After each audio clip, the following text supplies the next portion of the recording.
आज हम आपको रज़िया के बचपन की कहानी सुनाने जा रहे हैं और आगे उनके कार्यों के बारे में भी बताएंगे। तो आप ध्यान से सुनिए कि उनके बचपन और कार्यों की कहानी क्या कहती है।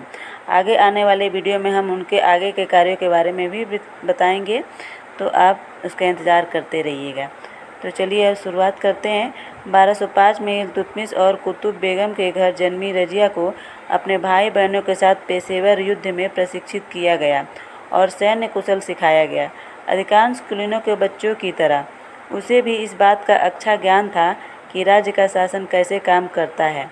ये कौशल शुरू में युवा रज़िया में पैदा किए गए थे ताकि उसे एक राजा की अच्छी पत्नी और रानी के रूप में सेवा करने में मदद मिल सके। लोगों को कम ही पता था कि वह स्वयं एक शक्तिशाली शासक बनने जा रही थी।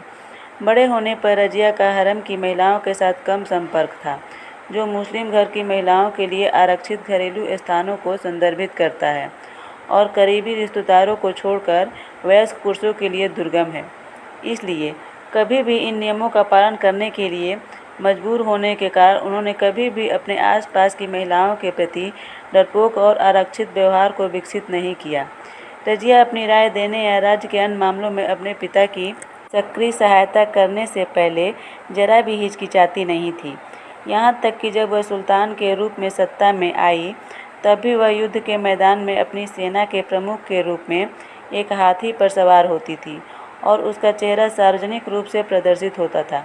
तो चलिए हम बात करते हैं रज़िया के एक शासक के रूप में क्या क्या किया।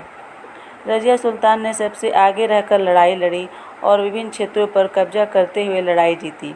उन्होंने दिल्ली पर शासन करने वाले सर्वश्रेष्ठ सुल्तानों के साथ कंधे से कंधा मिलाकर प्रशासन में महारत हासिल की। उन्होंने कई स्कूलों, अकादमियों, अनुसंधान केंद्रों और सार्वजनिक पुस्तकालयों की स्थापना की। स्कूलों और कॉलेजों के पाठ्यक्रम में कुरान, लोकप्रिय प्राचीन दार्शनिकों के कार्य, मुहम्मद की परंपराएं और विज्ञान, दर्शन, खगोल विज्ञान और साहित्य में विभिन्न हिंदू कार्य शामिल थे। ये उनके अलग अलग कार्य थे। आगे के उनके जीवन वृत्तांत के बारे में हम आगे के वीडियो में बात करेंगे। तो आज के लिए बस इतना ही। धन्यवाद।